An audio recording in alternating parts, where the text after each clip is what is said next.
El primer paso que ocurre dentro de la farmacocinética es la liberación. Y la liberación consta de 3 pasos. El primer paso, como tal de la liberación, es el de la disgregación, que lo que hace es separarse de su excipiente o del vehículo en el que venía siendo transportado. A eso se le llama disgregación. Voy a poner un ejemplo puntual. ¿Han visto los comerciales de calcio, de Biocalcium MK, que dicen que ahora es efervescente? Exactamente. La disgregación es cuando ese llega al vasito de agua y empieza a separarse del vehículo que lo transportaba. Estando ahí en esa posición ocurre el segundo paso, que es la disolución, la capacidad que tiene de diluirse en esa agua y de convertirse en un solo. Y por último está la desintegración, que es cuando ya se toma, llega directamente al cuerpo y se libera el contenido del principio activo. Se libera el contenido de ese principio activo cuando ya se administra. Así funciona la liberación. Entonces ingresa al cuerpo, se libera o se separa de ese excipiente, se diluye o se disoluye y luego se termina desintegrando, liberando ya como tal el contenido activo que tiene el principio activo como tal. El primer paso, liberación. El segundo paso es la absorción de ese principio activo. Y en sí la absorción se basa en pasar o atravesar la barrera o cualquier tipo de barrera celular, cualquier tipo que sea utilizada, dependiendo de la vía de administración. Por ejemplo, si es tópica, o sea, por medio de cremas, la barrera que él va a atravesar será la barrera de la piel o barrera dérmica. Si por el contrario, la vía que se utilizó es una vía oral, entonces la primera barrera que él debe cruzar será la barrera intestinal, que es por donde se va a absorber, la intestinal. Eso depende básicamente de cuál vía está utilizada. La absorción, como se los dije en un principio, se basa en poder atravesar esas barreras. Para que se dé como tal una absorción se debe atravesar las barreras las cuales hemos estado o nos han estado como impidiendo el paso, por así decirlo. Hay que tener en cuenta y conocer las características de absorción que tiene cada fármaco, porque así es más fácil utilizar una forma farmacéutica óptima o que me permita que atraviese mucho más fácil el tipo de barrera y que se pueda disolver o diluir mucho más fácil en el cuerpo. Hay 3 mecanismos de absorción, que es la difusión simple, que es que pasa de un medio donde hay poco a un medio donde hay bastante. La difusión facilitada, que es por medio de canales proteicos que hacen como un puente y permiten que pase por ahí. O la otra, que es un transporte activo, que el transporte activo sí va a necesitar exclusivamente de ATP, es decir, energía que va a consumir del cuerpo, y que lo que hace es que esta energía abre el canal y el canal me va a permitir que pase por ahí el medicamento. Estos mecanismos de absorción no es necesario que se los aprendan directamente, solamente que entiendan que hay 3 básicamente: la difusión simple, la difusión facilitada y el transporte activo, y que dependiendo de cómo se utilicen es que el medicamento va a actuar de una forma mejor o se va a absorber de una forma mejor. El tercero,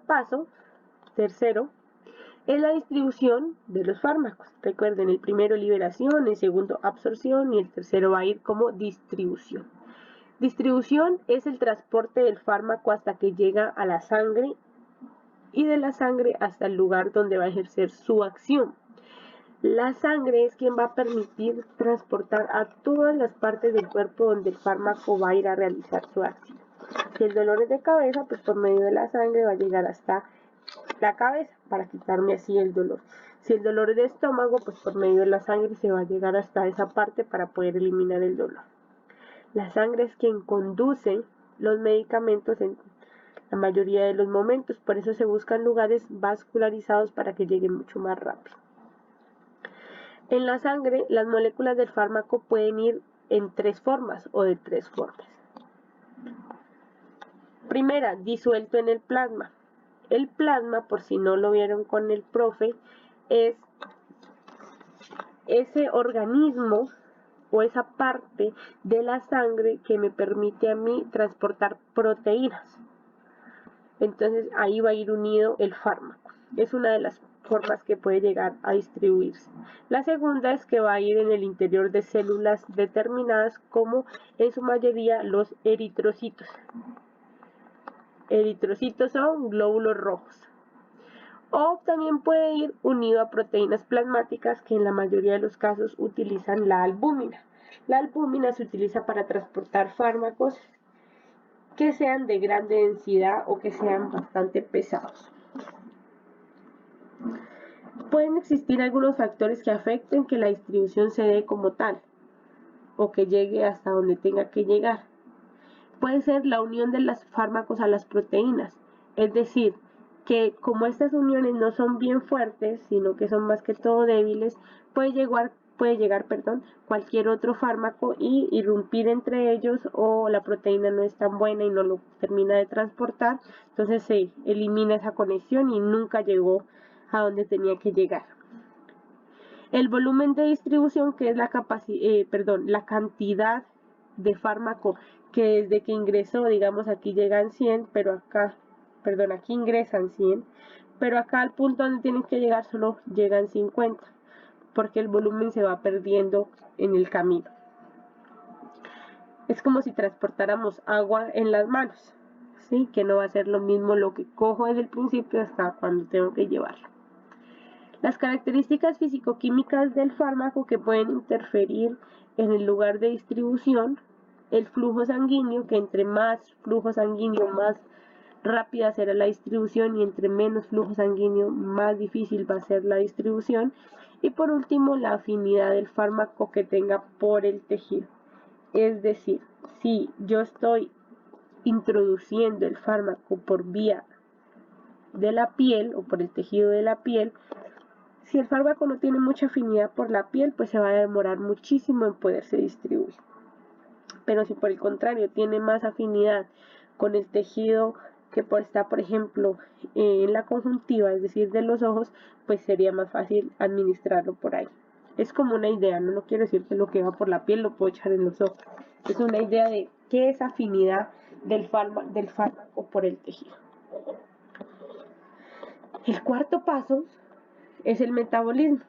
El metabolismo de los fármacos, es decir, que vamos a convertir ese fármaco que ya hizo su acción en partículas más pequeñas que después yo voy a poder eliminar más fácilmente. Convertirlo en formas más fácilmente eliminadas. ¿Listo?